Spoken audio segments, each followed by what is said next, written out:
You can kill me, but you will never destroy me. It takes strength to resist the dark side. Throughout heaven and earth, I alone am the honored one. Are you kidding? Why the hell should I wait for you? I know what it's like to try and rebuild a life. I had a bad day too, once. If you're having nightmares, then welcome to the club. My name's Subaru Natsuki, and I am the Knight of Amelia. Right now, all I can give you is just death. It wasn't for you in particular. You fought 100 men because it's not in your nature to run away.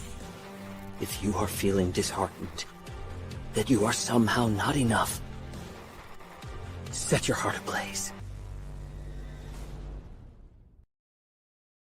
Ooh, good evening, everyone. I appreciate you being here. I already see muffler tapes in the chat. Hello. Man, this week was one of those like exhausting, like nothing burgers of a week for me, where like I hardly felt like I did anything, but I was just tired all week for no reason.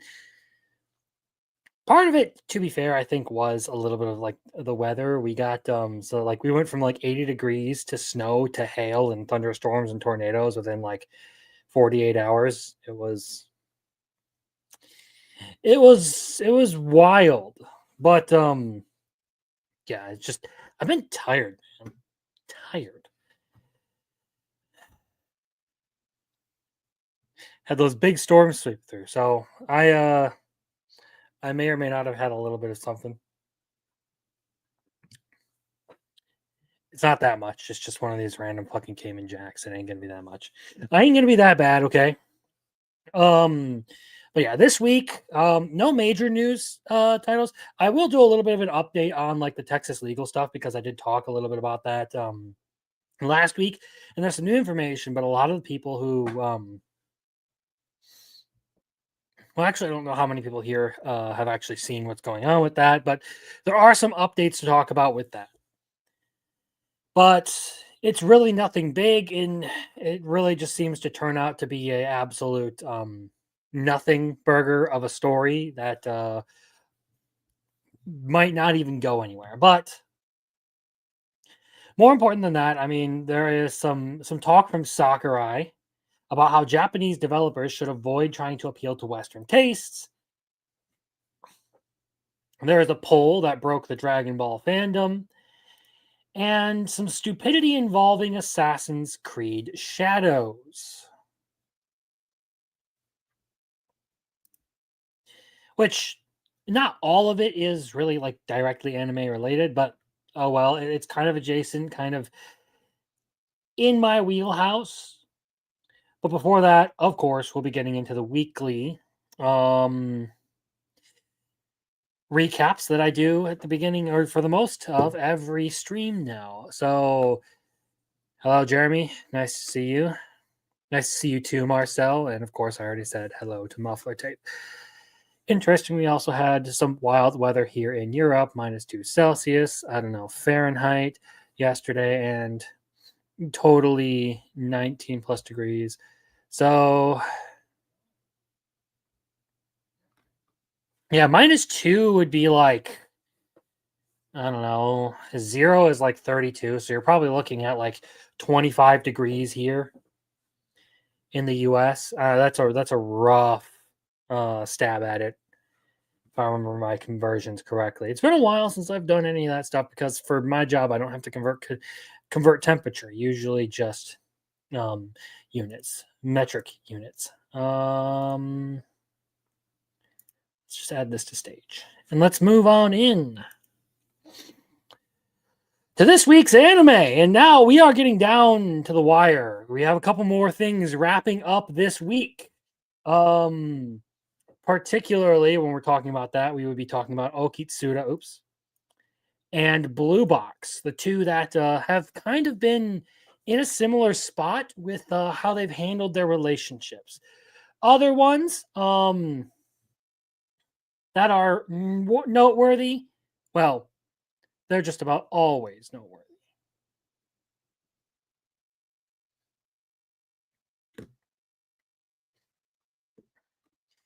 Yeah, that sounds about correct. And to be fair, that's out here where I live. That's not really all that uncommon in spring. Oh shit! Fuck! God damn it! There's only a little bit left in here, and I managed to fucking spill it on my desk. Of course.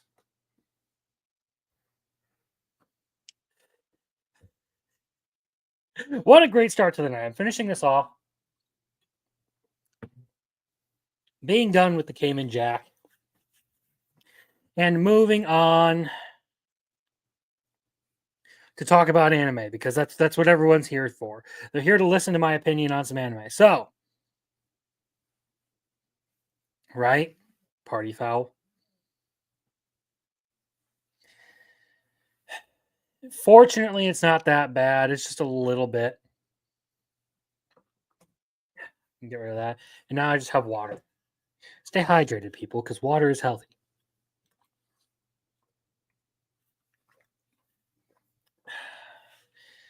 Ooh, okay. Before we do anything, Jeremy gifted 1 Crimson Law membership. And because it doesn't show, I always forget to do this, to have a tab up just so that let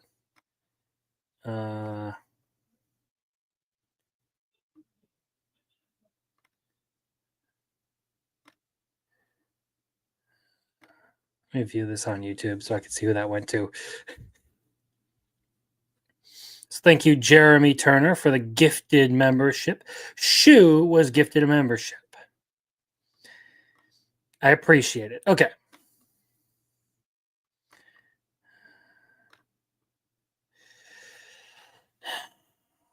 "100 Girlfriends," let's start there because that is the first one on the list. So we got the meme episode this week. The new girlfriend has been introduced.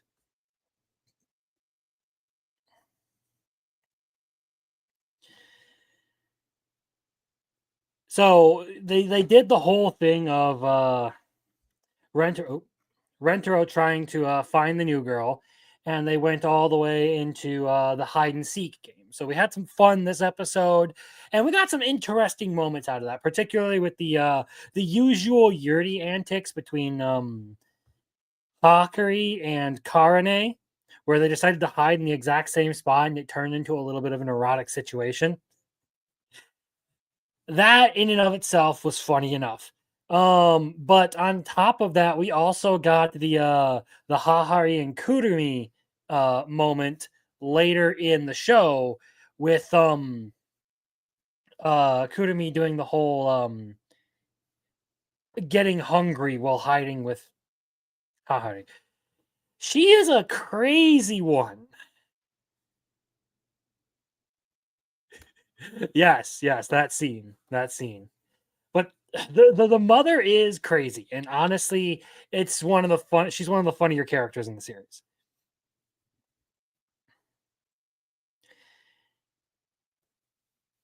Do I want to move this one up because of that episode? Actually, I kind of do want to move that one up one because that was funny to me. Like I genuinely enjoyed that.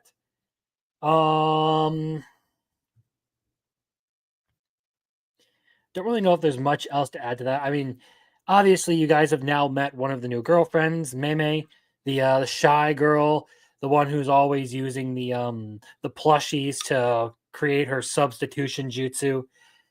It's a cool little creative thing that they did, and that in and of itself is fun and entertaining. But really, the part of this episode that was the most eye catching was the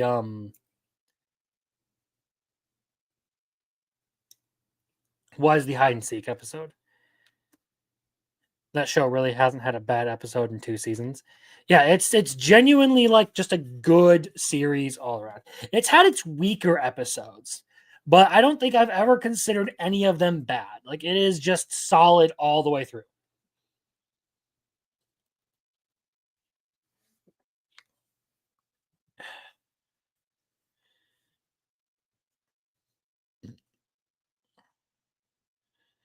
So that is the 100 Girlfriends. I'm moving it up 1. Let's talk a little bit about the next one on the list, the one that comes out Sunday.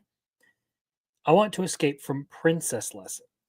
So we did another bit of like a comedy in this episode. It was kind of focused on like the spreading of rumors and how information can get way out of hand if it's passed through a bunch of people. We got basically a telephone episode. Yes, she's unfortunately not a ninja, but she has great personalities, okay? The biggest personalities of anyone there. It's gonna fucking reek like alcohol later. Shit. Of course, it had to happen right as I started the stream.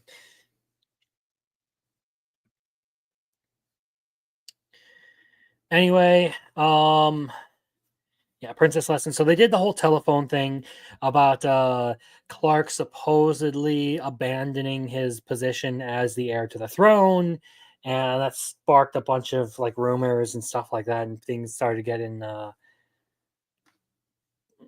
That's a good question. I think they're about the same size.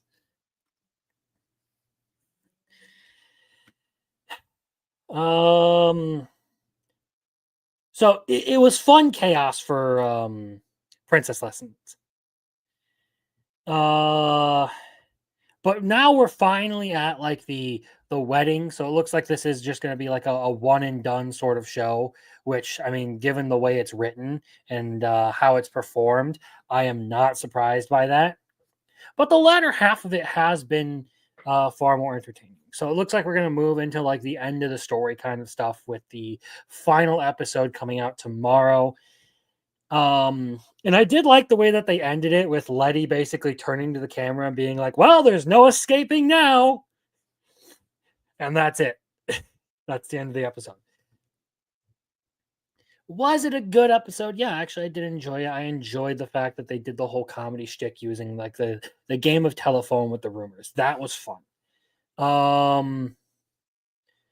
Would I recommend the show overall? No, because it's got major issues, mostly to do with the fact that Clark was a problem throughout this entire series. But we'll get more in depth into this series next week, probably, because that will be the last winter anime week weekly recap.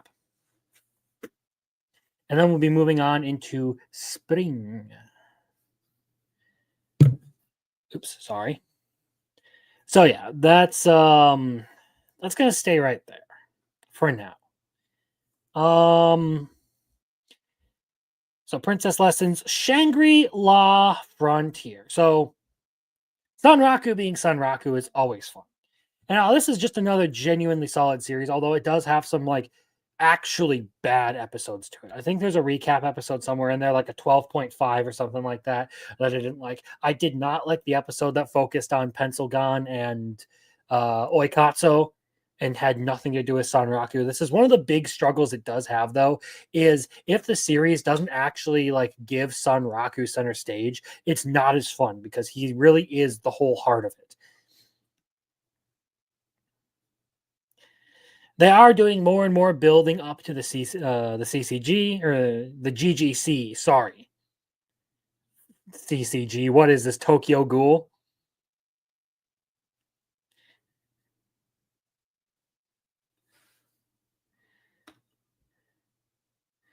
I think they're gonna leave us on a cliffhanger like they did for season 1, and then use that as their transition point for season 3.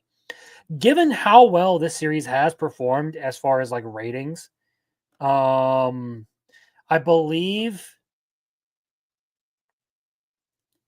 we're probably more likely to see a season 3 with the GGC and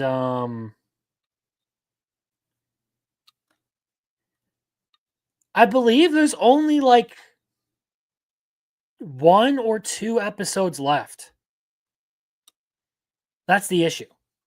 I feel like we're not really going to get much until for another while because they're going to do another season out of this. Okay. But yeah, I'm looking forward to seeing how both sides of this arc are going to play out. The Abyss arc and the GGC seem like they have some really good potential. And I feel like that they would save that for the next season specifically, which is a shame because we'll probably get a little bit of filler and stuff in here. But oh well. I'll still take a season 3 regardless of how this one ends.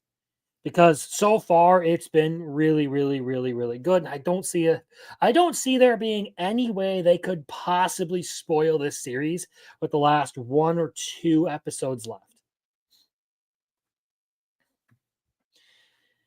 All right. So with that said, it's going to stay there because I don't know. I feel like I like everything else up here more than Shangri-La Frontier, but it's a pretty tight competition for most of these. Like they've been bouncing back and forth this whole time, and they're all just genuinely good anime. So since we're up here, we might as well talk about. Yeah, I think it's a solid series. Not one of my favorites, but a solid watch.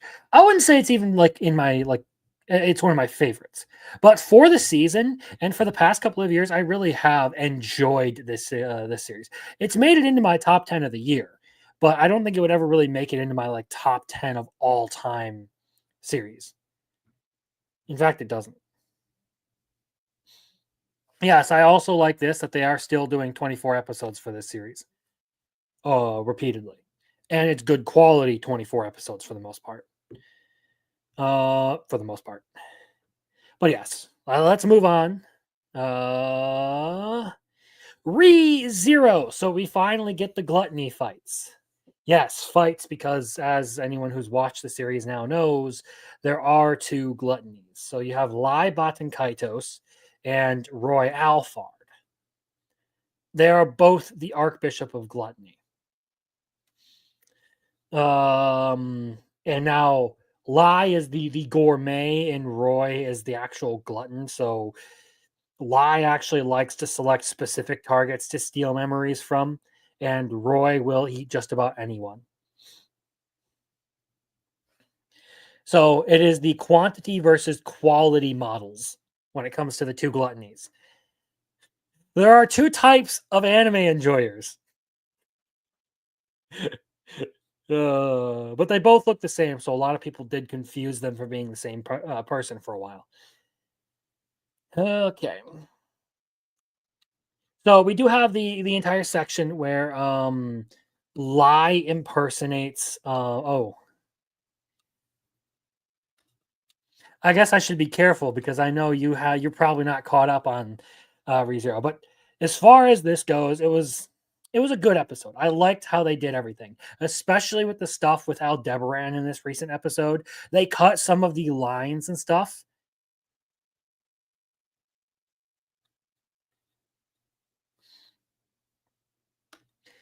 Not to my knowledge. As far as I know, the witch, the Sin Archbishops are effectively chosen by their compatibility with the witch factors. And the only time we see this is with Betelgeuse. He was given the sloth witch factor, but never chose to actually apply it to himself until he came up against Regulus. Because it was dangerous. And of course, what ended up happening is he went mad because of it.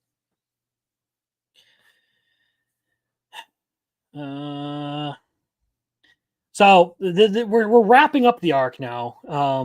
At this point, all the fighting is pretty much done. We're not going to see much more of it. There's still a few more things that are going to get noted in the last episode here, but I think the larger part of it will end up being the transition from Pristella to Arc 6.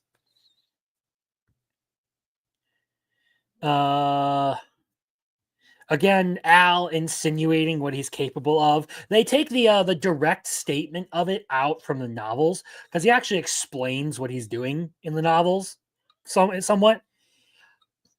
But in the anime, they keep it much more vague. They do still give you a pretty heavy hint with him talking about death and stuff.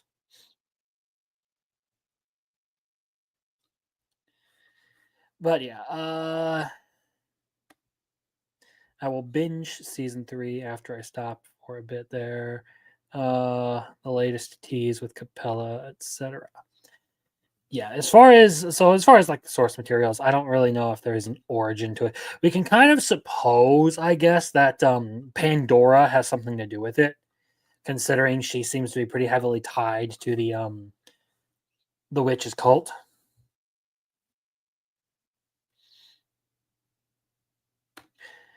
Well, to briefly explain some things you're supposed to know at this point, Al is also from the same world as Subaru. And not to spoil too much, but he's tricky. It's really hard to figure out what he's up to most times.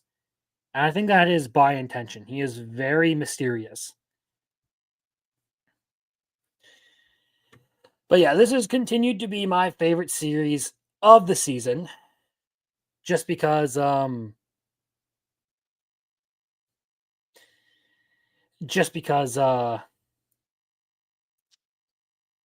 I stand this series.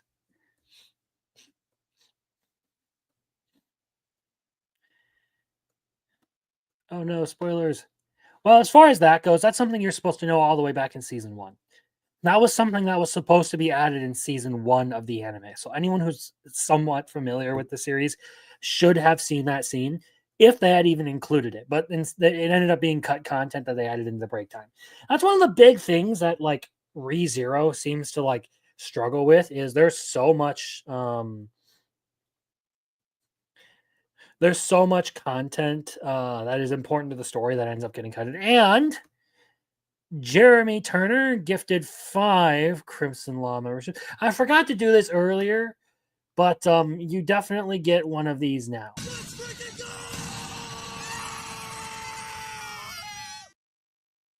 And they went to Ronaldo Ramirez, Killswitch, Cly Live, and Spider Anime.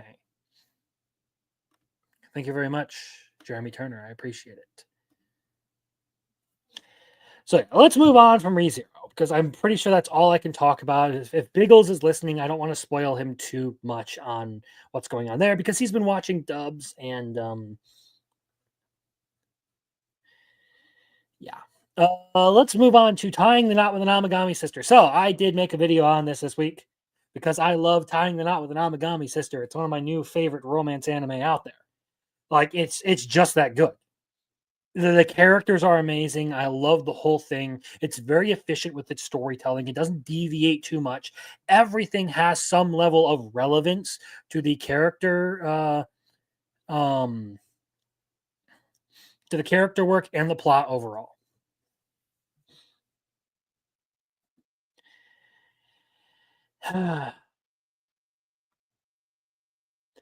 So in this episode, we get Uryu and Shirahi reconciling. And that's kind of a good muffler tape got that ultra instinct out here, dodging the freaking memberships.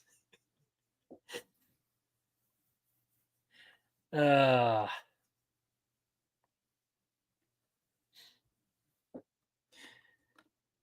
Yeah, I do forget about the brain damage, but look, I try to have some faith in you, buddy. Okay. Anyway, tying that with an Amagami sister, Shirahi and Uryu kind of have their reconciliation moment. They go through it, like he actually asks her if she is the reason behind the world getting reset, and she admits to it and goes through all this and basically bears her heart to the guy. And he isn't cruel or heartless. And that's one of the things I really do like about Uryu is even at times where you could probably within the story justify him being cruel or mean to people, he won't be.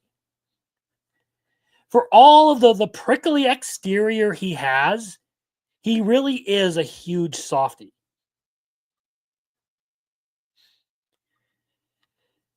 But now they're going into the final episode, it looks like they're working on sort of going back to their original world. And that begs the question, since the teacher shows up at the end there, does she know about the new world or not?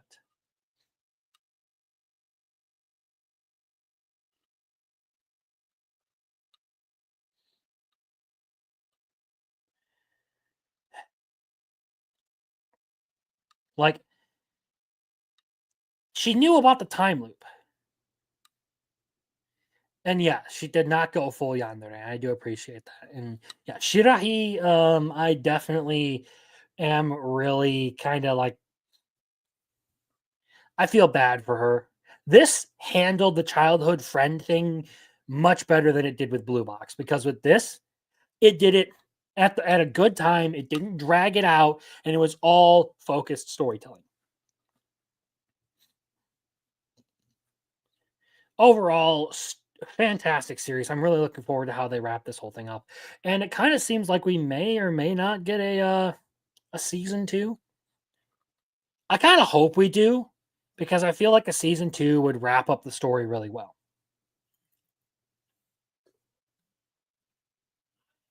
Although a season 2 would probably be a lot of the girls fighting for his attention, because now they're all in competition for each other, with each other. Seriously, if you haven't watched Tying the Knot with an Amagami Sister, my favorite romance of the season, of quite a while, actually. It's been pretty good. I don't think I would put it over Too Many Losing Heroines, but it is up there. Interesting. I may have to check that out, because it's a good series. All right.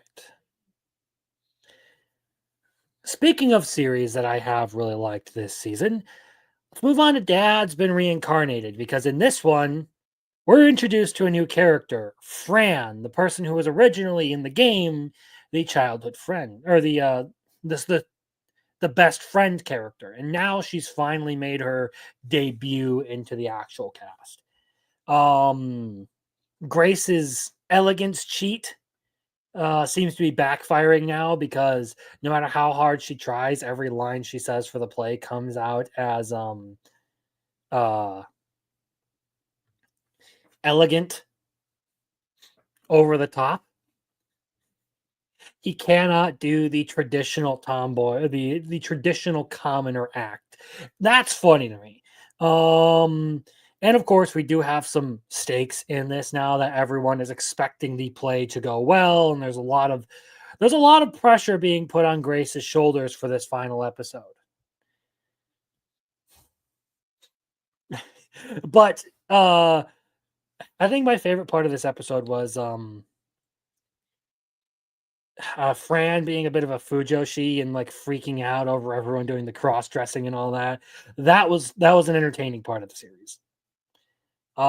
Solid episode overall. I'm liking how they're doing this sort of like season end climax. Everything they've been doing with the series so far has been good. I'm glad that they've steered way away from like focusing heavily on the family and the other world. Now it's just kind of like occasionally you get a little bite of it, a little sprinkling. That was one of the things I was worried about, is that they would spend half of each episode with the family, and that it was going to take away from the part of the series that was actually the most fun. But no, they did a really good job of going back and focusing on the thing that actually makes it so unique and likable. Also liked a little bit about him and his wife when they were younger selling doujinshi. Yes, that was a nice little touch. The nerd family doing nerd things. That was great.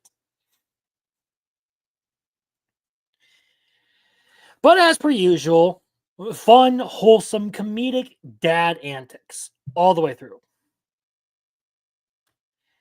Well, Pilgrim, good to have you, but unfortunately, you already missed me spilling my drink all over my desk right at the beginning of the stream.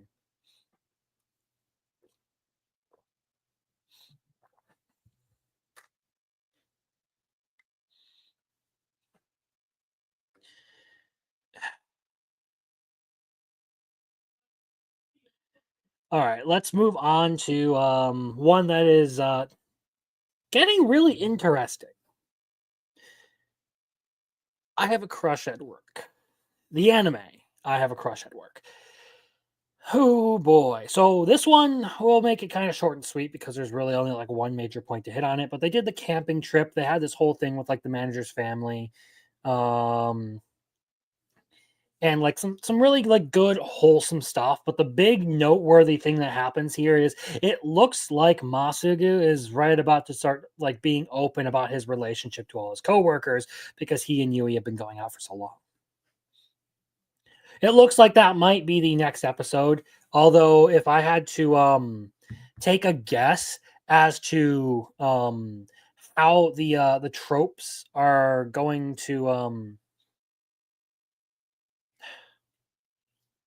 if I had to take a guess as to anime tropes, it'll probably switch course and they'll keep it they'll keep it secret, which would be dumb. I really don't want them to do. I feel like they should just be open about their relationship. It would be less frustrating to just do that at the end of the season and then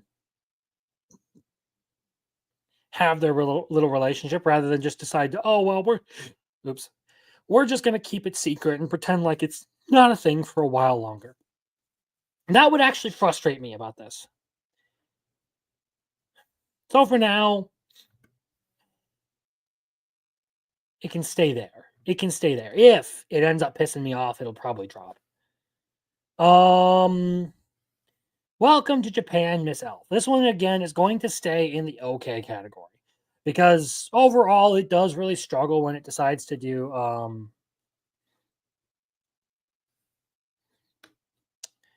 my experience shows rarely do the less frustrating decision. Yes, but you're used to crappy stuff like the Rings of Power. Those are all just frustrating choices. In anime, they actually do make good choices. So yeah, welcome to Japan, Miss Elf. So they did the homecoming episode where Mary and Kazuhiro take the trip all the way out to his hometown to meet his grandfather. And this one again is really only like there's only like a few like notable things. It was cute to watch them have their whole interaction together and Mary and then drinking a little bit more than they expected. Also, hello JM, nice to see you. We appreciate having you around. But yeah, the Mary was actually able to summon light spirits in Japan. Interesting little element. But more than that, Grandpa seems to be completely aware of the other world, which I kind of expected would be the case, considering Kazuhiko started going over there when he was a kid. Old school anime is sometimes frustrating, but typically doesn't compromise the vision of the series. Looking at you, Oshinoko. Oh man, ooh, I sense the fucking. Well, actually, I know the spite is just oozing off of that comment. But yeah, really not a whole lot of like noteworthy stuff going on in Welcome to Japan, Miss Elf. We'll probably talk a bit more about that next. We'll talk about it more once we do the full recap of it. But for now, I'm just going to stick it to most of the episode unless I feel like it deserves a little bit more expansion.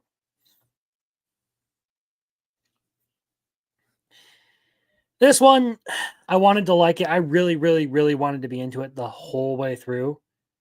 But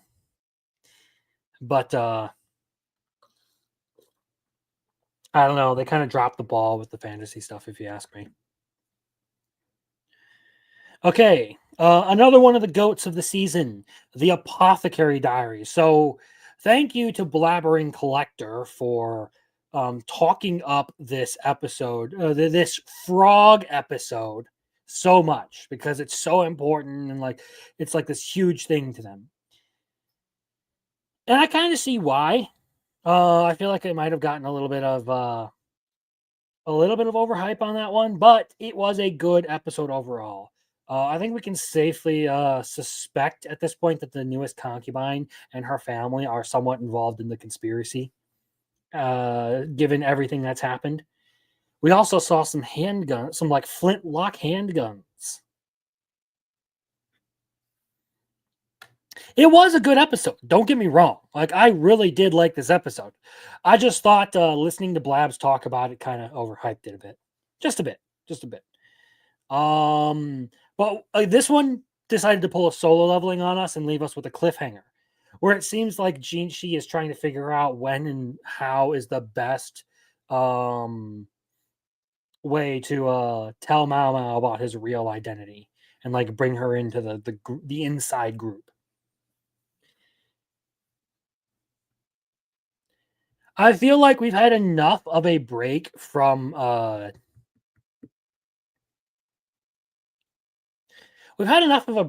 main plot of the story now to actually make it feel good again. To get into the conspiracy and all that. We've had a lot of like these smaller mysteries. We've kind of stepped away from it. Now that we're coming back, that's been good.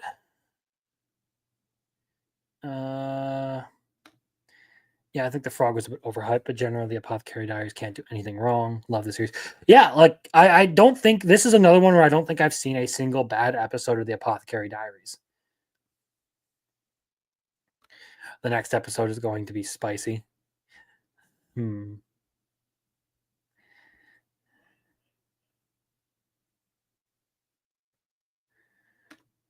Blabs is all about the sexy LOL. She knows what's up.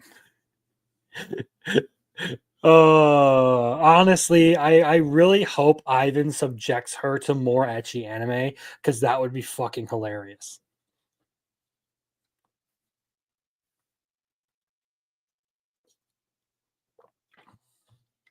But yes, I do like the direction they're taking with the Apothecary Diaries right now.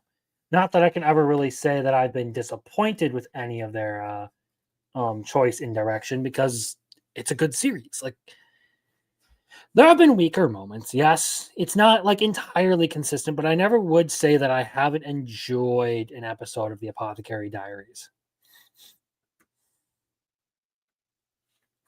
And as long as we're on the subject of mystery, let's move along to Amiku MD, which well, finally decided to come back.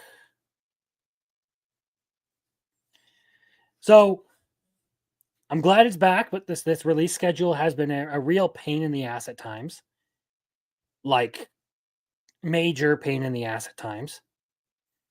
With like skipping weeks and stuff like that and being behind. We get a classic drowning in a dry room mystery. I feel like I'm pretty sure I've seen this somewhere before, and I can't put my finger on it for some reason. But I feel like this is going to be a callback to a more classic mystery setup, something like Sherlock Holmes.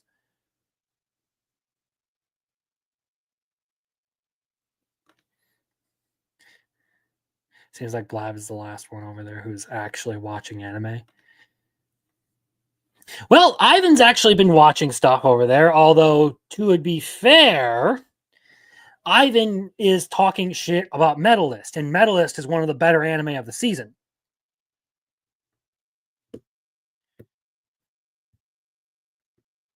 Lady Gyokyo trolling was the best part of the last episode. Actually, that was a pretty noteworthy little bit of comedy right there. Just her messing with Jinshi. Oh, that was great. Hot House needs to make up its mind what it wants to do with its characters. The stories are fun, but nothing seems to develop with the main characters. Women aren't allowed on this. You're a mod, not an actual channel, like, official here. Also, hello, questioners. Nice to see you. But yes, Amiku MD has had a little bit of an issue with its character development. Lately, though, I think it's been better. This episode did show that Amiku really does, like, value Kotori. She is...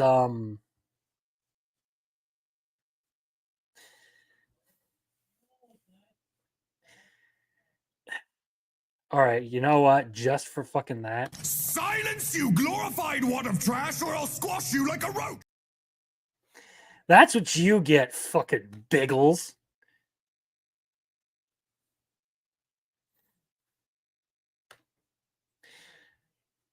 No, a mod is just someone who fuck you.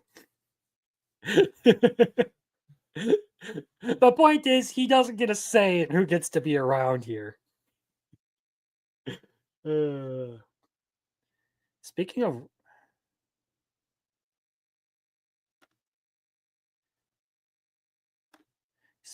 wrenches.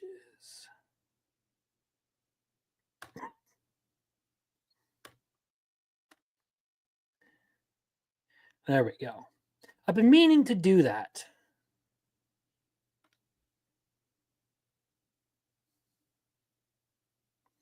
There we go. Okay, so yeah, back to Amako MD. They have been showing a little bit more of the connection with Kotori, like, and how much her presence actually means, or his presence actually means to her, because he's like one of the only people she actually gets along with, and how she's doing all this stuff so that he won't get transferred out of the hospital because she wants him around.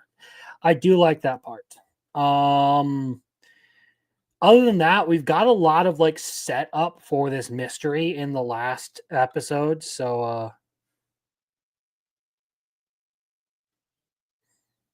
did I just take away Pilgrim's wrench? No, Pilgrim still has the wrench.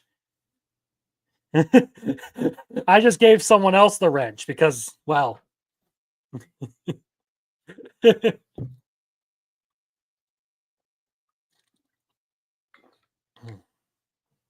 Anyway. No. The whole reason I was talking like that was because I was giving Biggles a wrench. Because yes. Today you all get that. I may have made a mistake. Fuck.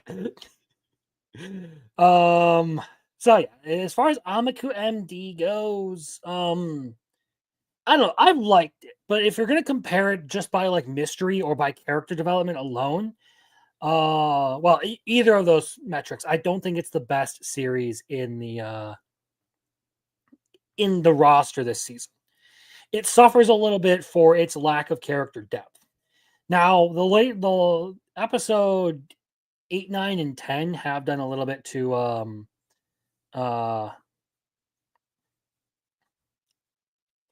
sort of further Amaku's character development, but I don't know, nothing else really major.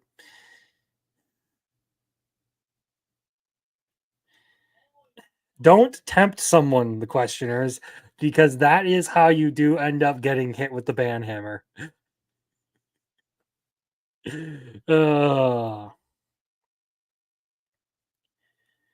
So yeah, it's genuinely a good series that I do enjoy. But as we're getting into like the end here, I am going to drop it down because while I do enjoy it, it probably isn't the best even in this category.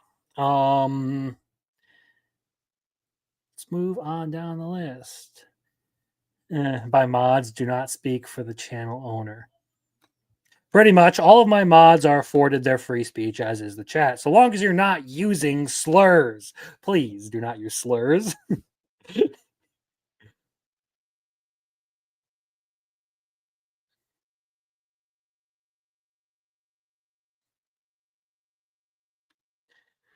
Well, it's a mystery series. We had some character development, and that was enough for me. I really like her character and the topics in general.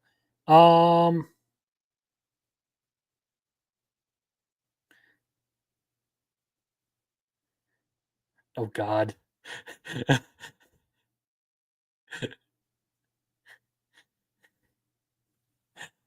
Yeah, honestly, to be fair, it is more so focused on the mystery stuff, and I do enjoy it for that. Amako MD does mystery good. But if you compare it overall to the way everything else is set up, I don't think it is quite as good as some of the other things. I struggle to really get into a series if I don't really like the characters.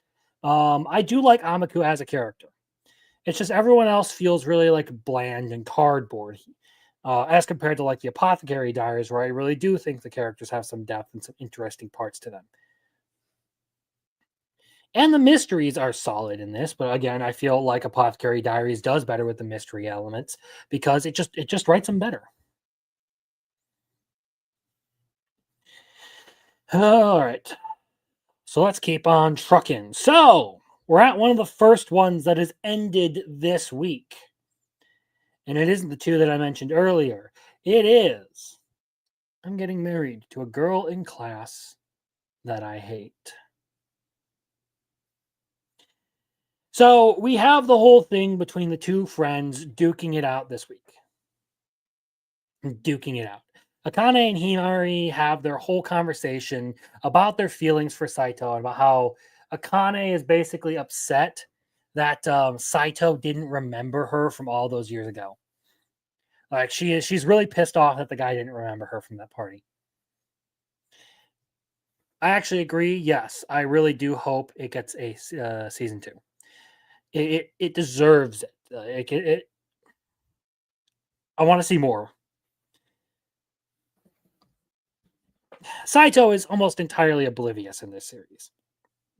But the antics between the characters has been fun to watch. I like that Shisei and Maho have basically become the Chaos Gremlin duo, and they just kind of roll around together because they seem to get along.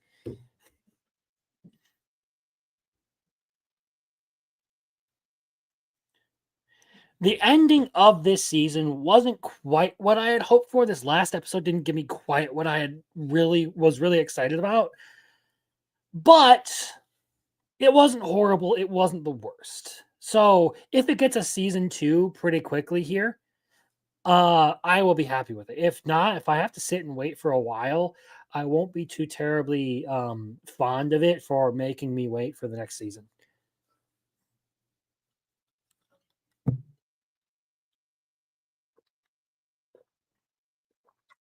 Yeah, I guess. And yes, Himari is vicious in this episode. Harems solve the problems. Okay? You got too many bitches who like you? Well, just take them all. Option D, all of the above. Problem solved.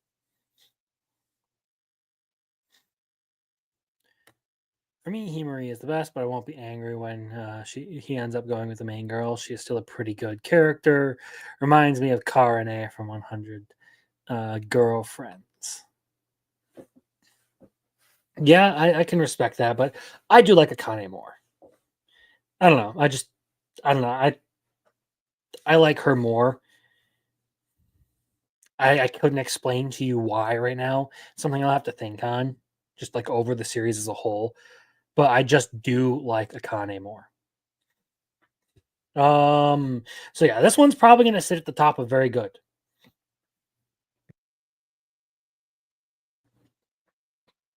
Well, actually, no. It may not. And we'll get there when we get there. But I didn't like about this episode the way that it felt like so much was crammed in there. And that's been a consistent issue with the series is everything feels so god darn fast all the time. Like they're just going to pack a bunch of stuff into the episode, give you a bunch of short scenes to sort of get through it, and then be done.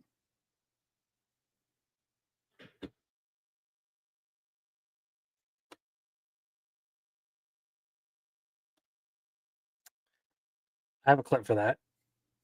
All right. Here we go.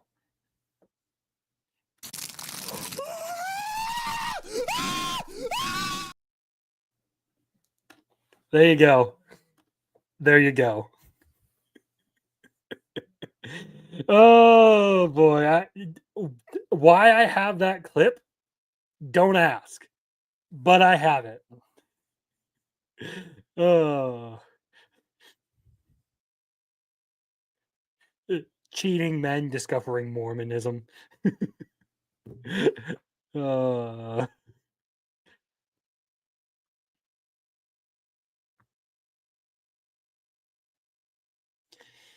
So yeah, this series is solid overall. And I would give it a recommendation because it is well written. I do like the characters and I do like the setup. It's just I feel like the pacing for this was so scattered. It felt so crammed at times. That's really my big complaint about it is cramming. and the way they would skip from scene to scene very, very quickly. Let's talk guild receptionist, because that's the next thing on the list. So I'm a little disappointed in this episode now. And I am going to move this one down because, well, I mean, if you haven't watched this week's episode, I mean, the guild master was the man in black. All the evidence could only point to that guy, and I was really hoping it was going to be a bait and switch and that they'd actually intrigue me with how they did it, but no. Instead, they gave me exactly what they were telling me they were going to give me the whole time, and I don't know. I was just kind of disappointed by that. But the poor guy, in spite of the terribly predictable outcome of everything that goes down in this episode, I mean, the guy getting screwed over by his attempt to revive his daughter, all that stuff, it wasn't terrible. Now I'm looking to see what's going to go on in the next episode, because there's really only one left, and well, you know that they're not going to let the main character die. But I'm curious to see how they are going to proceed from this point. We'll probably talk more about this when we do the full-on seasonal recap. But this one is one that I feel like, I don't know, it just wasn't really all for me. Could have been much better. Could have been done much better. And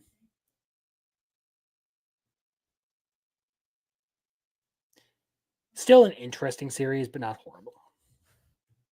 That's what I'm looking for. All right. Let's continue on. Zenshu. Let's talk about Zenshu. One that I've been pretty harsh on. I've been pretty fairly disappointed by, because it just didn't quite live up to my expectations. The thing I thought about the whole time, though, why would you take your daughter into a deadly dungeon? I wouldn't take my daughter on a trip to Afghanistan. Am I crazy to think so? I agree. But in this case, it's a little bit different, because it would basically be like the difference between you just going on a vacation into Afghanistan, it's basically the difference of a trained soldier taking just a random civilian to Afghanistan versus two trained soldiers who happened to have a familial relationship going into a combat zone. That's a little bit more apt a comparison. If I were him, I still probably wouldn't have let her go with him. But hey, at least I can kind of understand, at least in the world they're in, why that decision would be made.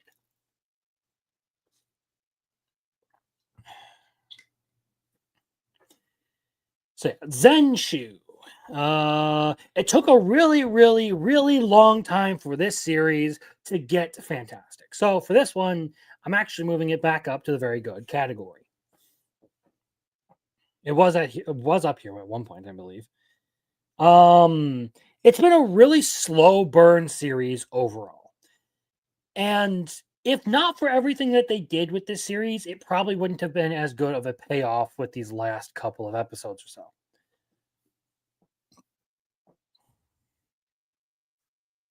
And I'm glad that I can say I was kind of wrong in thinking it was a bit mid, because, well, this was one I had hoped to really like.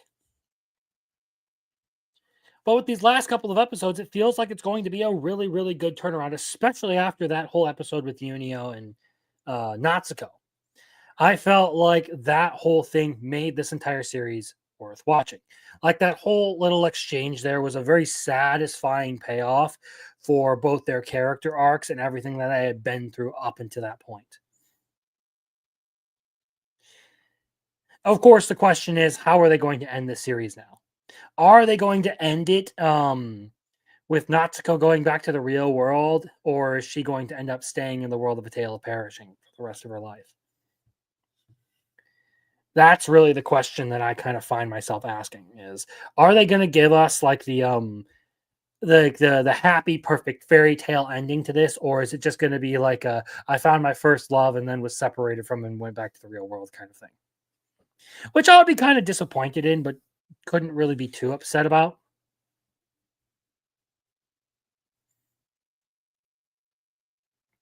Yes, this is exactly kind of how I feel.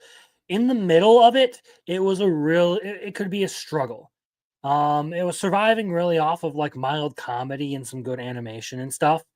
Great and good creativity, but the character payoffs, it being a slow burn, definitely came in later and have revitalized my interest in this series.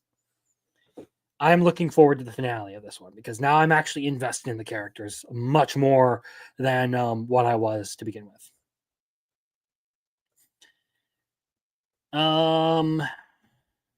That's all I really have to say about that one. So then she goes up to very good.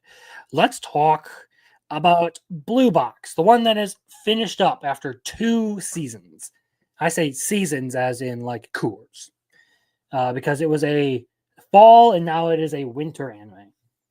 So Blue Box, it struggled because of its character drama in this second half. With the confession, because it was allowed to drag on for so long, it really weighed itself down. Now, there are genuinely things that I do think Blue Box can do better now that it has gotten that weight off its shoulders. I get it if you're upset that they didn't choose Hina. Like, if you don't want to watch it because of that, that's your opinion. That's fine. I'm going to continue watching this series, actually. Because while I do like Hina more, I don't hate Chinatsu. Like if she were just the love interest in a vacuum and there was no character tension, or there was no character drama involving a love triangle and Hina's confession, I think Chinatsu would have been a fantastic love interest. And I think they actually have the opportunity to do that now with that out of the way. Plus, the sports element of this series has actually been really cool. I do like all of like the dedication and hard work element that goes into portraying how much Taiki puts into learning to play badminton and upping his game. Its animation, its art style, and for some parts, its romance have been really good. I just feel like dragging out that confession for so long really hurts the series overall.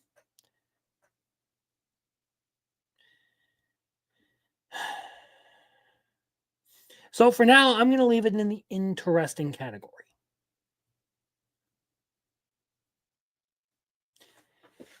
I think the first half is better than the second half, but the ending definitely kind of brings it back for me. I am so effing done with this. I don't hate Chinatsu. Why would I? She is just plain boring without any character development, unlike Hina. I get it. I genuinely get it. But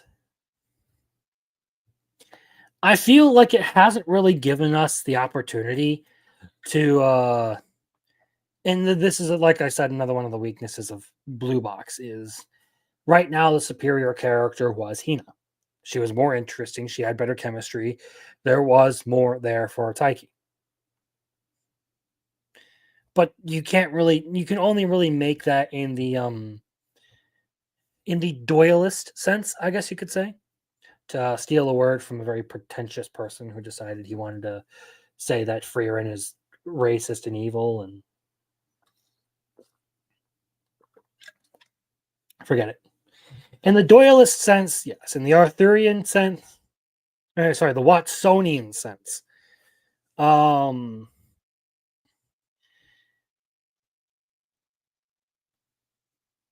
this course makes sense for the series. This course genuinely does.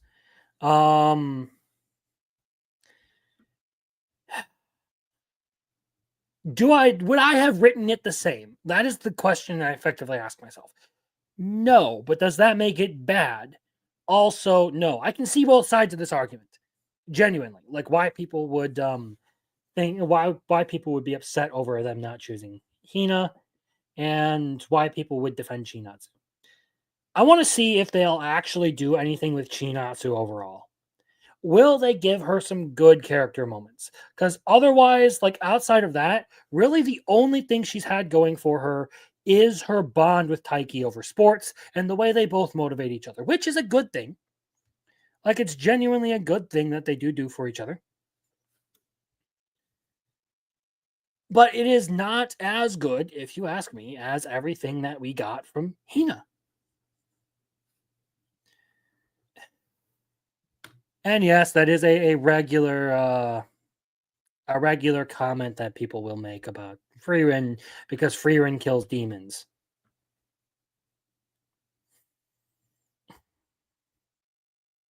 All right. Let's talk about another ADHD love episode. Honey Lemon Soda. Oh, God. It inherited the ADHD from that. I'm getting married to the girl in class that I hate. It inherited the very skippy, jumpy, fast-paced episode style, where it just barely touches on things that it should linger on, and just speeds through it a bunch.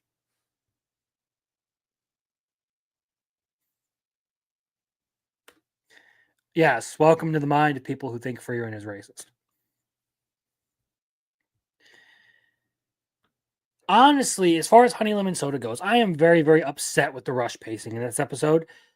But it did give us some good character points, particularly with the main character, Ishimori, finally being bold enough to like go out and like confess her feelings and to like apply herself to like more open things, like the sports festival and being part of the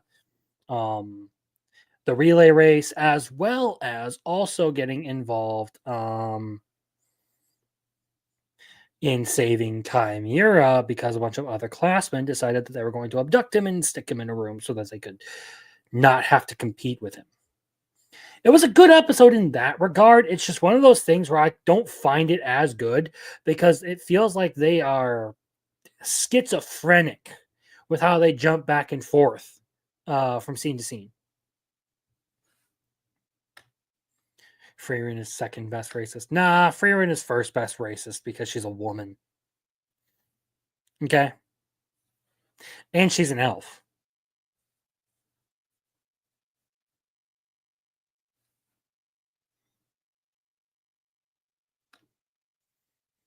What I thought was crazy was those bullies were totally okay with him dying in that room. Yeah, sure, why not?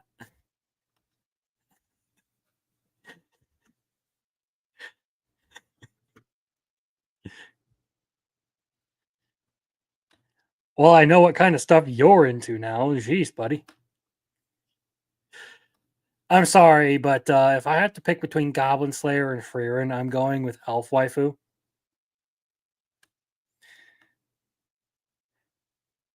This is a dangerous question to be asking.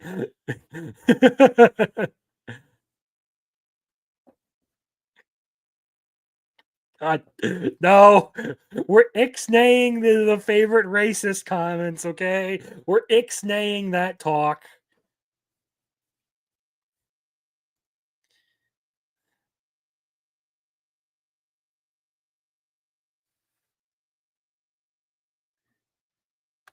There's actually plenty of art of the two being friends. So we've done Zenshu, we've done Blue Box, Honey Lemon Soda. Yeah, as far as Honey Lemon Soda goes, I don't think I would want to move this episode up, based on everything I experienced with that.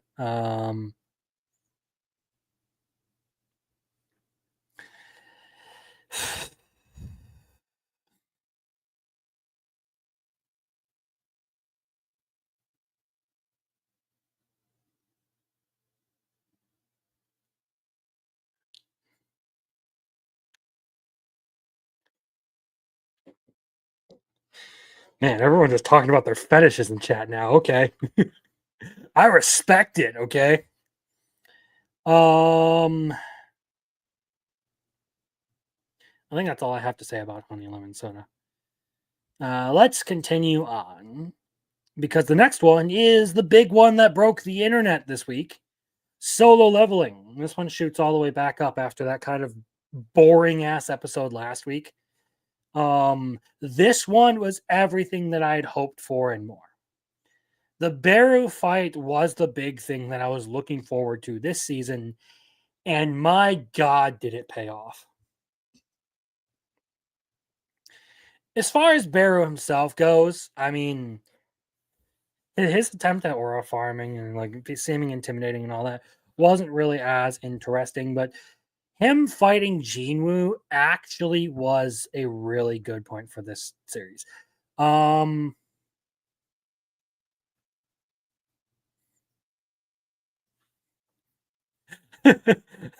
Oops. Well, sorry. I won't talk too much about it then. I will just say it's a really, really good fight. The animation is amazing. Nothing else outside of that.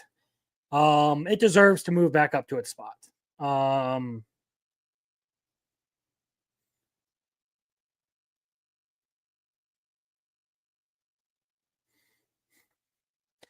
don't know. I kind of like the way they rolled into it. Like,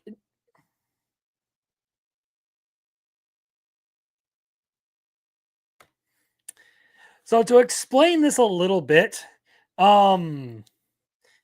really when people talk about cat girls and bunny girls, they're not talking about like quite either. Effectively, you're talking about like actual like actual females, but they just have cat ears or bunny ears. That's it. And they behave a little bit differently. So if you want a chick who acts like a cat, whose only like physical feature that looks like a cat is her ears, then there you go.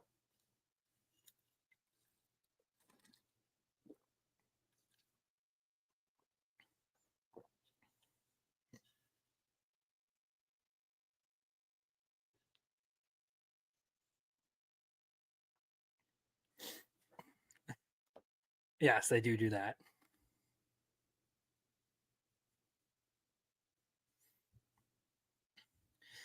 But yeah, this episode of Solo Leveling was genuinely good. I was very excited to watch the whole thing through, and all I could think of is, damn, that's what it feels like to use dual blades in Monster Hunter. That is how I think. All right, I am pissed though that we're getting another cliffhanger episode.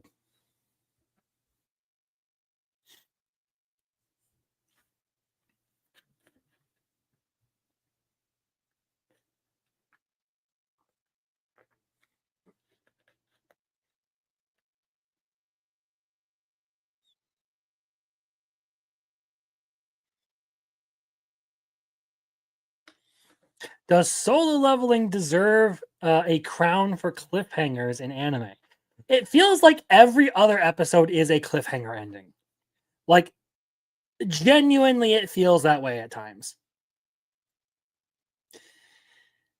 I can't say I don't respect their game in keeping interest, keeping people sucked into the series. So they're always wanting the next episode, but it does get a little bit frustrating how often they do that. Also, yes, hello, J Rod the L Rod. I appreciate you being here. It's good to see you. Cat girls are a special breed. Interesting.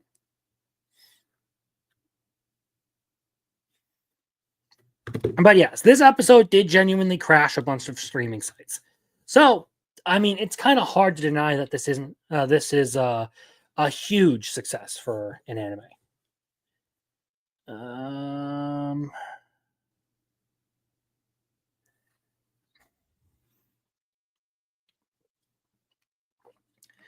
Don was just evil. Like, it left us on a cliffhanger at the end of a season. Solo Leveling, not so much. They've just been at the end of every episode. There's always something more.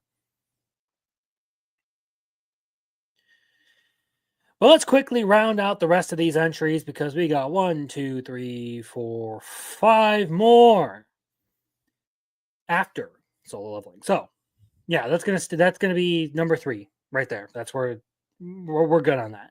Trillion Game.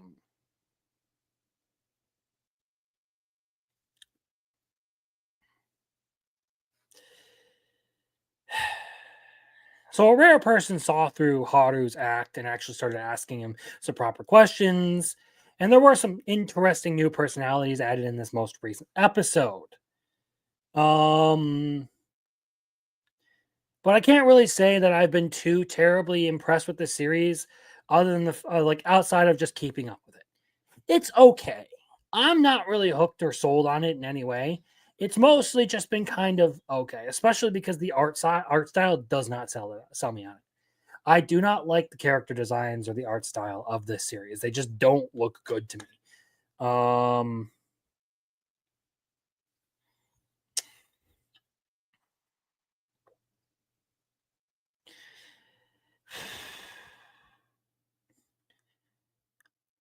Can't really say much outside of that. It's going to stay there. It's probably going to be there for the rest of the season unless there's some huge major turnaround. But I don't know, just not for me. Red Ranger. This is another one that was kind of like fairly predictable. Azir being manipulated, that was kind of a big predictable element to the story. Yeah, okay, cool. We saw that coming from a mile away. He was being manipulated by a demon. Oh, yay, woo. But we do get some keys in a 5 lore, and Red now has his full team to power the maximum keys in a Kyber. So that'll be interesting. Hopefully our elf girl and her boyfriend can, patch their relationship up after all this stuff, especially considering he's the one being manipulated by the demons and all this. So it would suck for him to lose everything on that. Again, though, this is another one that I'm just sort of watching to finish at this point. It was kind of entertaining at first with its like parody of Sentai stuff. But overall, it's just, I don't know, it's not a very good series as far as writing or characters or anything go. It's too much of a send up to be serious, and it's not very good when it stops being a send up.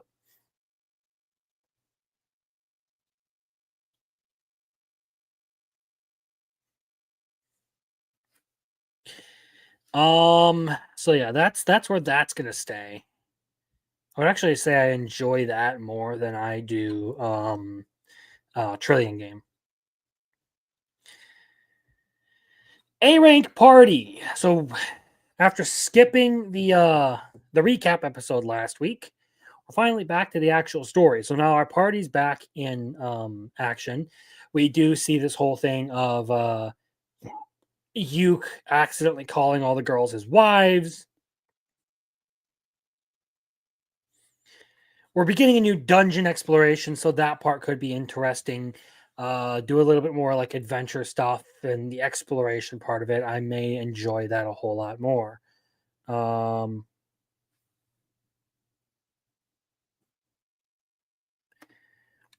Yes. So actually, next week, as far as anime goes, will be like the last of the winter season. Almost all of these are going to have their final episode within the next week for the season. Like I have it on my list. I could actually probably share the tab at some point, but like the only ones that'll still be going after next week will probably be Amaku MD, which will have one episode left. A Rank Party, the one I'm talking about right now, which is only at 10 out of 24 episodes.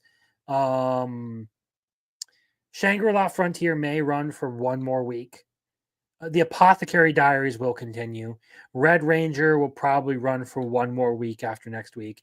Same with Trillion Game, but everything else is going to be wrapped up by next week. That's why for the next week, we will be talking like entirely about like a full recap of the season and going over what spring is going to actually be covering, some of the good and bad of that.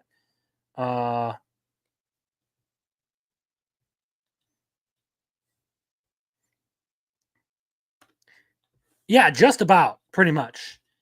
The anime season, outside of like a few exceptions now, pretty much runs quarterly.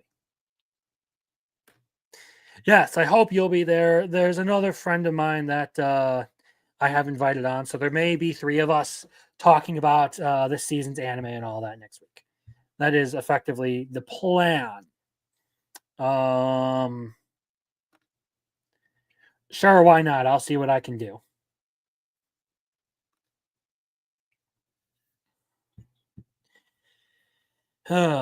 But yeah,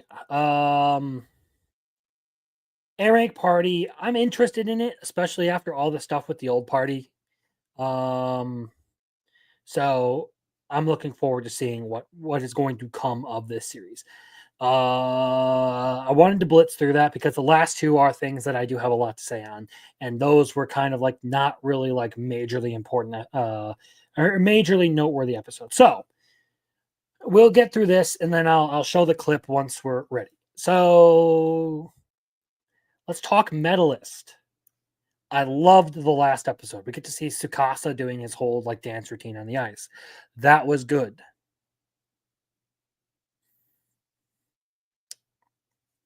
The kids, the students that he is teaching, taking inspiration from him and actually like him earning their respect. That part was really good, especially with like Inori and Rio now sort of like fighting over whose coach he actually is. And them being like somewhat rivals. That part has been funny.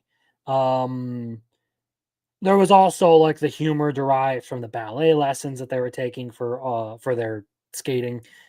But overall, very good episode. I thought the way that they showed Tsukasa being very like dedicated to his students, and like very like driven to try and help them improve and achieve their goals.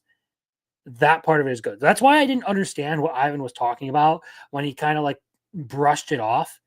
Like from the moment you start this series, you can see the way that Tsukasa is very passionate about giving Inori the chance that he never got. And that's really like one of the best parts of it is the fact that like Tsukasa is effectively pouring everything he has into these kids so that they can do all the things that he never got to achieve because he knows what it's like to miss out because you didn't start soon enough.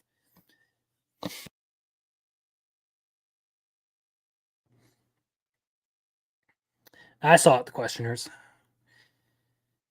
Yeah, great skating from Tsukasa. Truly a great performance. And how proud he was, how proud Inori was of her coach. All of it, genuinely a great episode. I have loved this series. It's been far better than what I had expected. And how many more episodes? We have one more episode of Medalist. I'm hoping they don't like take us to like a competition or a test or anything. I hope we get like a nice like wind down send off episode and a move into like a season 2. No cliffhangers, please. But what we'll probably see is they'll complete the next test and he's watched. Oh yeah, I don't know what Ivan was even talking about. Oh, she did like 2 jumps. She couldn't do before. She's a Mary Sue. Just shut up and watch more than 2 episodes. Yes, if you get to the second competition, which is like 5 or 6 episodes in,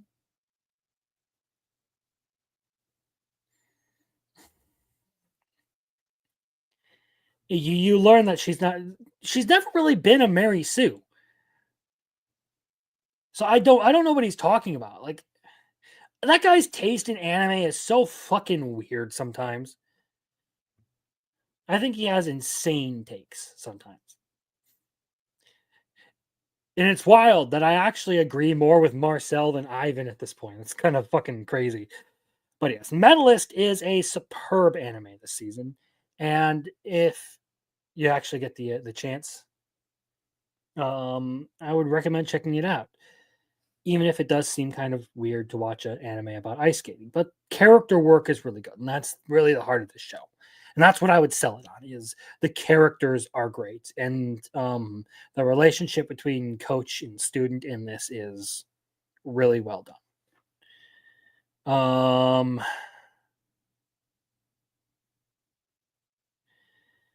All right. We have one last one, and this is another one that has wrapped up. Oh, Kitsuda. I don't know if you've watched this, Biggles, but I will try to keep this light on spoilers for you. This one fucking debated me hard.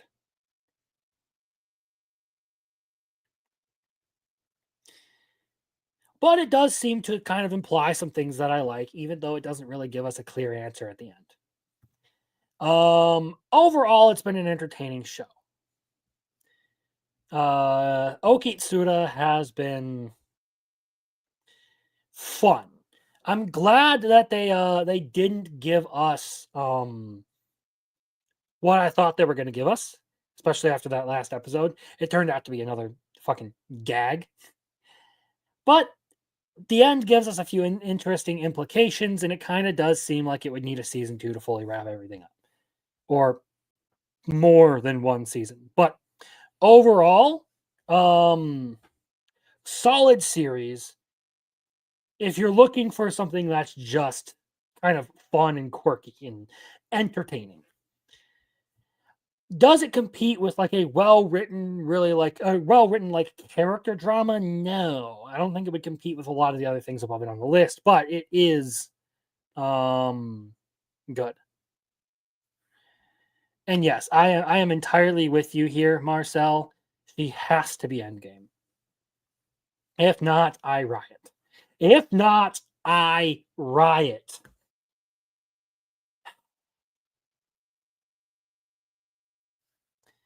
But that's it for this week. That's what we're looking at. Get a screenshot of that and we'll close this out and we'll talk a little bit with chat. So, like I said, next week is probably going to be like the big wrap on all the anime watching for this season. But then, of course, we're going to be moving into the spring season. So, Okinawa is over, Muffler Tape. And it's not a bad ending. I just wish that they would have done everything in like they would have made this like a one season sort of thing and just given us the a good ending. But if this is as far as they're going to take it, I'm perfectly fine with them leaving it as it is rather than trying to do a season 2. Also, I do need to say hello, Miss Martin Muses. I appreciate you being around. Mary Sue is so annoying at the moment. I got into huge arguments on Mikasa versus Gabby on who was the worst Mary Sue. Dude was delusional for not feeling Mikasa was one. Just saying.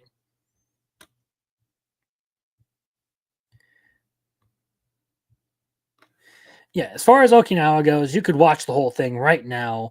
I don't think where it ends right now is a terrible place. It could have been better. They did really debate us with the last episode. So yeah, that is how we're doing for anime. But before that, I do want to show off a few things that I did grab. So I have an addiction. I have an addiction to Witch Hat Atelier.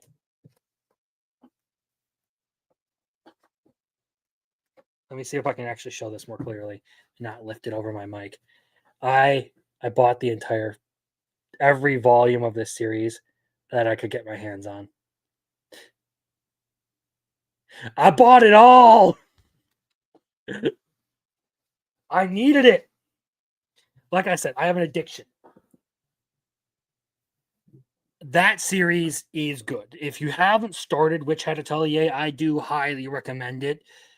Because, whoo boy.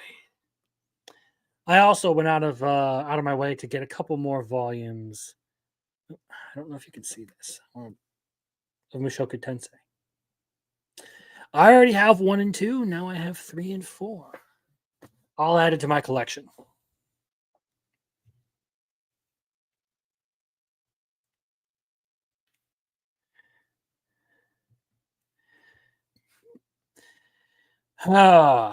So yeah, I'm getting deeper into the book rabbit hole. There are so many manga I want to get my hands on, but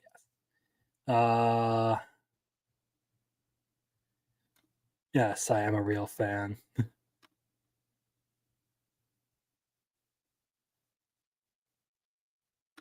Komi Can't Communicate is a good one too.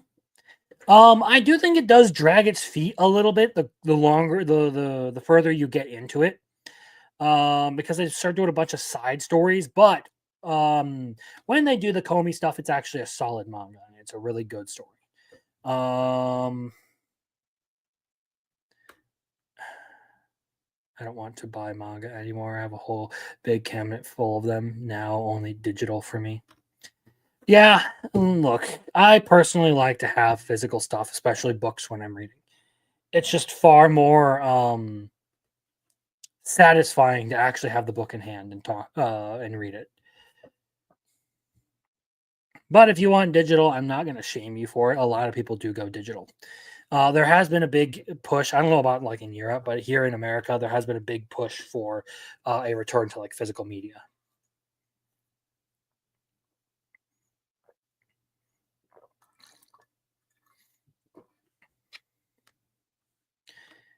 Yeah, the anime is good.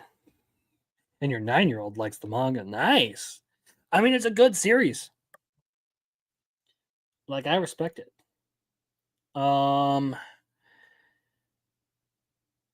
yeah, that is my current addiction. Kind of looking forward to seeing where the Marshall King goes. But we'll get there eventually. So let's talk oh god, there's a war started in the chat now. I'll let Pilgrim fight his own battles. All right, let's talk a little bit about a poll that has broken the internet. So Chibi Reviews did a bit of a breakdown on the numbers of this, talking about how this ended up being a very heavily botted post. It was basically a mutual poll of someone who decided to see which of their mutual follows was more popular. And it came down to a Dragon Ball account, Accelerator, versus Slice of Anime, who is just like a generic, like overall anime account. And it was very interesting to see the quotes for this one.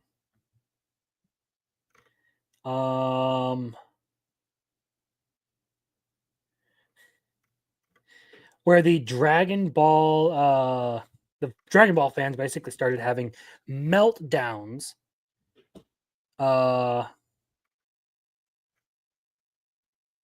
over the fact that Slice of Anime was winning over their Dragon Ball their Dragon Ball account. Let me see if I can find because these ones here.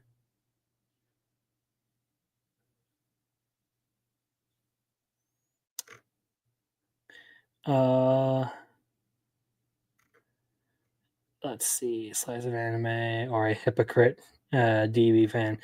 I saw Dragon Ball and immediately voted for the other one.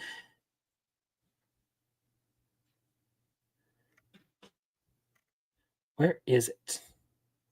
It's incredible there are people who vote for a PDF. Here we go.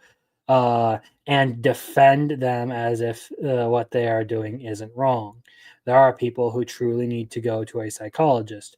And clarification, even if it's a drawing, you're still crazy.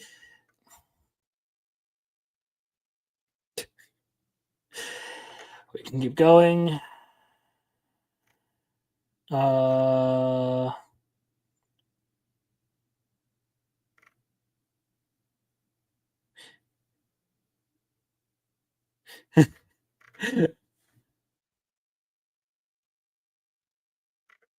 There are so many people on here talking about this is the kind of stuff you deal with. Now, mind you, do I agree with everything that Slice of Anime posts? No, I've seen their posts come up several times. So why do I bring this up?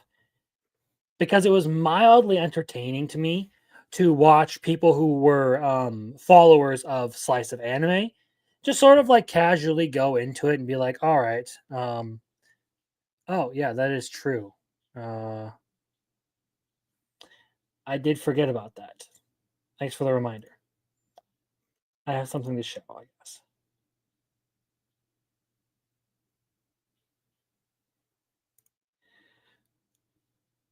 What the fuck is this title? Hold up. What the fuck is this title?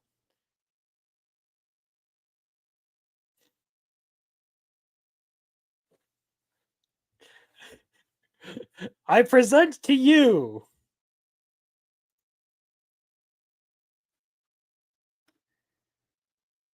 Where is the comment? This clip is this thing is literally called "Savvy Flicking Beans She Eats." Yeah, I flicking the beans that I'm eating. There we go. That still doesn't sound any better. I shouldn't have said that.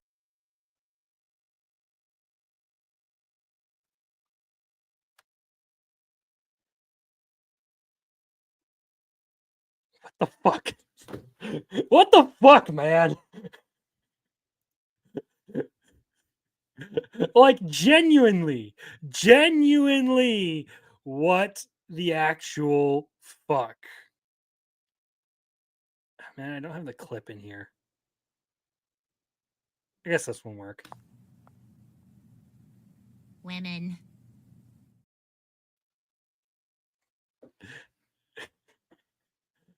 Okay.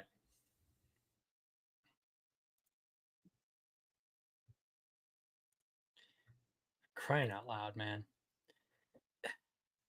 So yeah, this is one of the things that I found interesting about this whole, like, the reason I bring up the poll. It's interesting to see that, like, even in spite of how aggressive people can be over certain things in anime, and how they like take everything to be the absolute worst case scenario, they're really not as popular as they they think they are. And really, what a lot of these people who like really love shonen are and are absolutely against this kind of stuff that I was talking about, or that or just generally menaces to anime. They give their favorite series a bad reputation. It's much the same way with ReZero gives itself a bad. Its fandom gives it a bad reputation because ReZero fans are retarded. Dragon Ball fans give Dragon Ball a bad reputation because they're toxic. And Domestic Girlfriend fans give Domestic Girlfriend a bad reputation. Well, one, because the ending is shit, and they also threaten domestic terror. Yeah, yeah.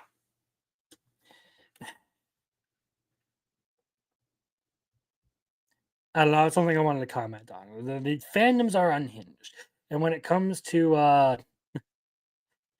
the insanity, people will treat these fictional drawings. Now, mind you, again, I do not support absolutely everything that everyone posts on the internet. There are some disgusting things, and I could get into some details, but I won't because it's really not important here.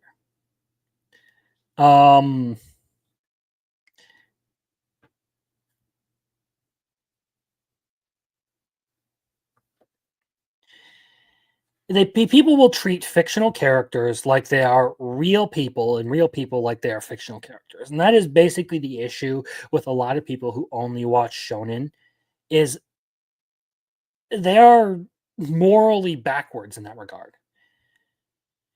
And it kind of upsets me because, I mean, as far as slice of anime goes, I don't think I've ever seen them post anything terrible. Just things that I feel like, all right, you're kind of pushing the line here in a way that I'm not a fan of, but I can't really say you're doing anything illegal. But of course, if you upset people, they'll fucking swarm you. So yeah, let's I don't know. I don't feel like actually commenting on the Assassin's Creed stuff tonight, so I'm just going to kind of skip that. I do want to talk a little bit about this article though, so let me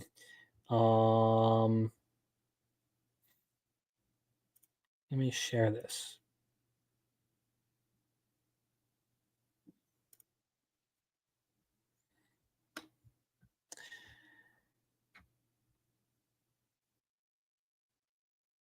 Well, I can quickly sum up the Assassin's Creed part for you. As far as Assassin's Creed goes, it was set before the Japanese diet for purely retarded reasons. It is effectively the video games cause violence argument. Now, I am not a fan of Assassin's Creed Shadows. I've seen the way the game plays, and how people's experience with it, and I am genuinely unimpressed. And I think it's a buggy piece of shit, even after playing Monster Hunter Wilds. The difference is Monster Hunter Wilds gameplay was satisfying.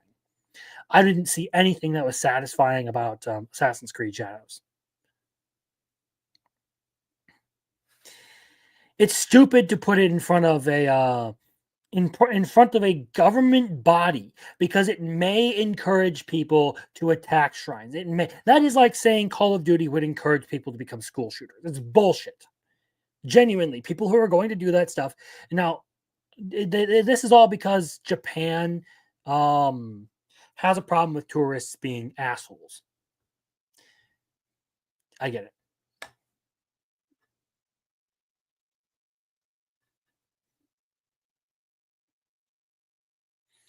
But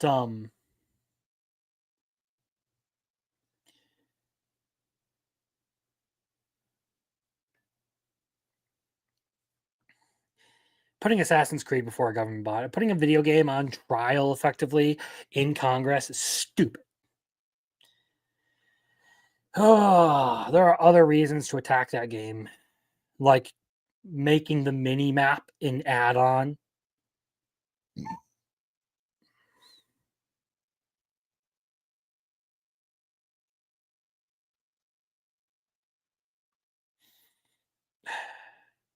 As far as this goes, I hear Monster Hunter Wilds is the Elden Ring of Monster Hunter games.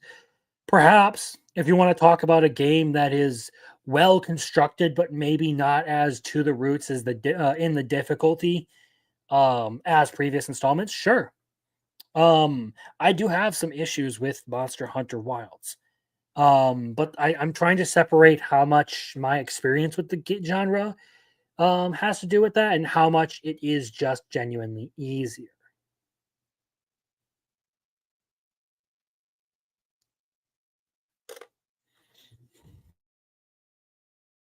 But yeah.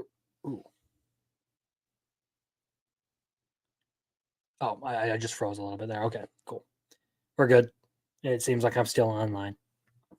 We're going to keep moving. We're going to hit a couple of articles and a couple of memes, a couple of talking points, and sort of wind down the night as we go. So let's talk about an article from Nintendo Life. Batman is one actually canon in the animated movies and comics when he defeated the whole Justice League when they went bad. I think the Batman prep time argument is stupid, and it way over glorifies Batman, who should just be a really cool crime fighter in Gotham taking down mobsters. That's my 2 cents on it. But here we go. Sakurai says Japanese developers should avoid trying to appeal to Western tastes. I think they seek the uniqueness and fun of Japanese games. Congratulations. This guy gets it. So, Super Smash Bros. Creator Masahiro Sakurai was recently awarded the Art Encouragement Prize from the Japanese Government Agency of Cultural Affairs for his remarkable achievement with Masahiro Sakurai on Creating Games YouTube channel.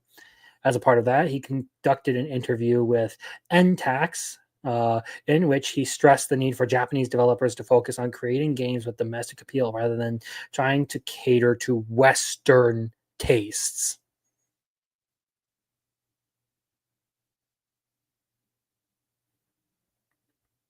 When asked how Japan can keep up with booming game markets in regions such as China, Sakurai simply stated, "It's not really my own idea, but as an industry trend, I think Japanese people should keep pursuing the things that Japanese people like." Yes, this is one of the big things that has actually drawn a lot of people to Japanese media. It's just the innate appeal of Japanese media and the things that they already do. Don't change it. There is no reason to go and adapt it for Western audiences because Western audiences are already liking the stuff because of what it is. You got something good, don't break it. Don't try and fix what works. He then goes on to say that the success of Japanese games in the West, and anime and manga for that matter, had led to many teams in the region to join a group trend of making Americanized works. However, he doesn't necessarily believe that Western gamers are looking for this, stating, "I think what they seek is the uniqueness and fun of Japanese games." Someone who does understand what he's talking about here when he says that, because yes, most people who are into Japanese media like it because it is Japanese. It has that cultural input to it. A lot of us have fled there because,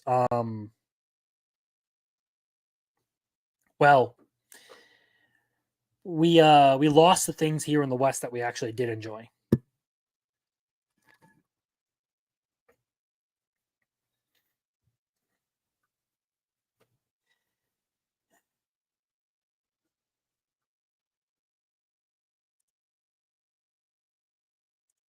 Sorry.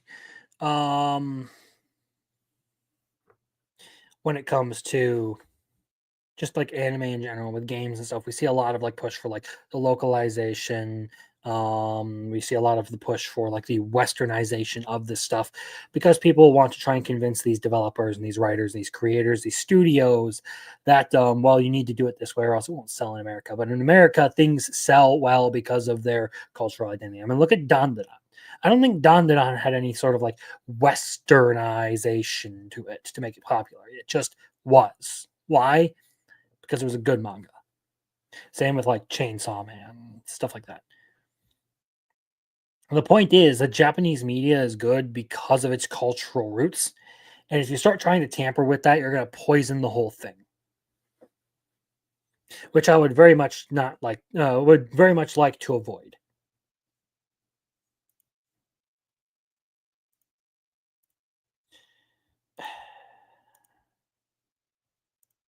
Kind of get rid of that and that. I don't need to talk about that. I do want to talk about that and that. Not really so much that. Show this tab instead. Cut that. And that. And we'll deal with the last few topics of the night and then wrap it up. So, I do have a question. And it's not just men. It's not just women. Men do this too. I mean, Matt fucking Walsh. But why are there so many people who want to like berate everyone for their pastimes and stuff? Not all pastimes are valid or good. Some pastimes are, in fact, stupid. They even hurt. Even if they hurt no one else, they hurt you by degrading your soul. If you enjoy dorky hobbies like Marvel movies, cosplay, trash smut novels, reality TV shows, you're seriously degrading your soul.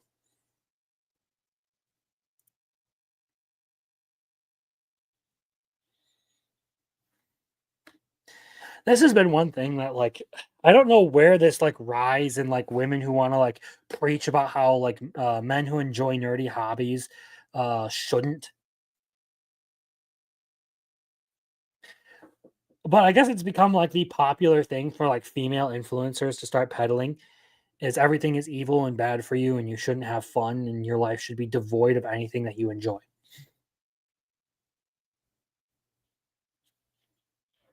That seems fucking dumb. All right, well, let's end on some funnies. So first of all, I have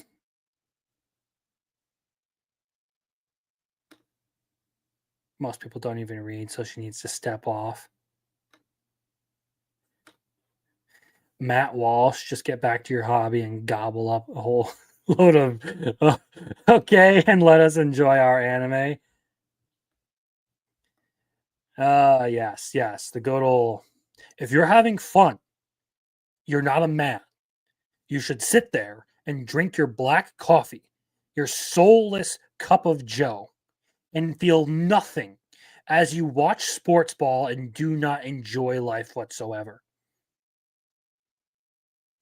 It's my best Matt Walsh impression there.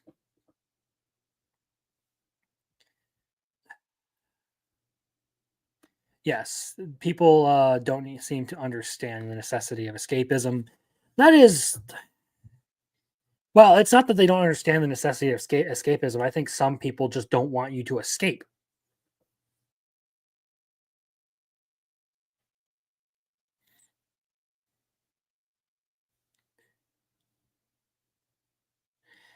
Especially when you work 40 to 60 hours a week. Yeah.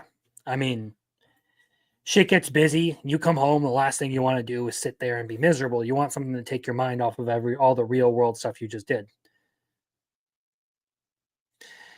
And as far as you two knuckleheads go, yes, I could probably help you out with this. The Weebs and Waifus Discord is a little bit goofy. Pilgrim isn't someone I know through Weebs and Waifus. He's someone I know through other Discord groups. So, someone who I give clips of my friends saying dumb shit to. But yeah, as far as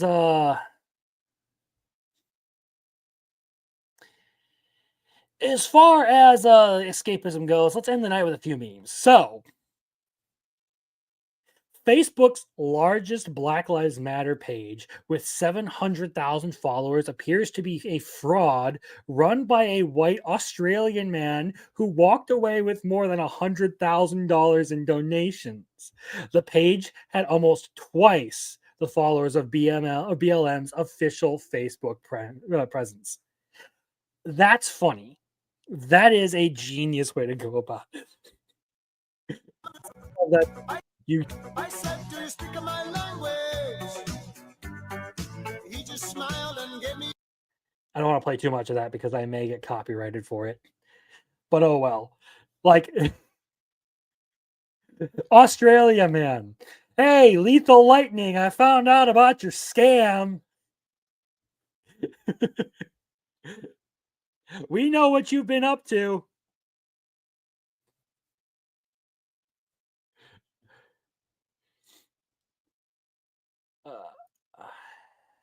But then we got one more here. The good old radio meme. You're now listening to 102.3 Monster Hunter FM. So tasty. Where we play nothing but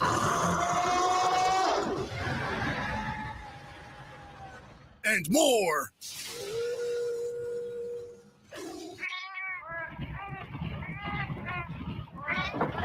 This ain't your granny station. Gimme some time to think. I'm in the back. No, that meme has always been funny to me. Sorry.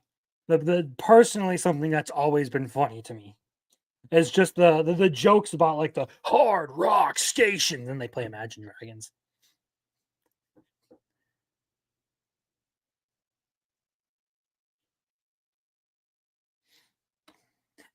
It's all berserk and scams in there. Yeah, like that man's head is probably just entirely filled with guts in scams. And also maybe a little bit of how he's going to torture Maza. That does seem like a bit of... No, there's probably a whole section in there for Misato and Makima. But yes, with that, tonight is going to kind of wrap up tonight. So, a little bit of a forecast for the upcoming week. So, I mean, obviously, there's going to be the stream next Saturday. Wednesday is the next Fictionology, and we're doing that on Cowboy Bebop. So I am going to be binging that series here over the next couple of days to catch up on Cowboy Bebop to make sure that is all ready. I'm going to start to anyone who's here, who's actually a part of that. I'll send you a message later to start organizing times and stuff. But we're going to be doing an entire dedicated stream to Cowboy Bebop this Wednesday, the 26th.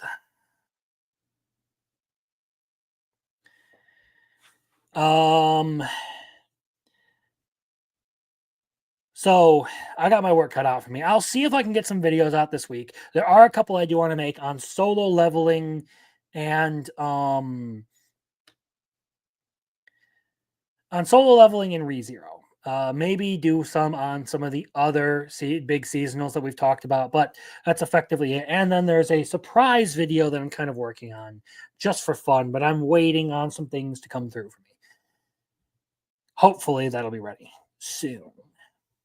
That said, I appreciate everyone who was here. Those of you who donated, Jeremy, always being MVP. You're not obligated to give me your money, but I do appreciate it. For those of you who are watching for free, I still appreciate you being here and tuning in to chat. Do remember to leave a like on the stream. I do appreciate that. I would hope you would do that for me. Otherwise, I will see you. I don't know, whenever.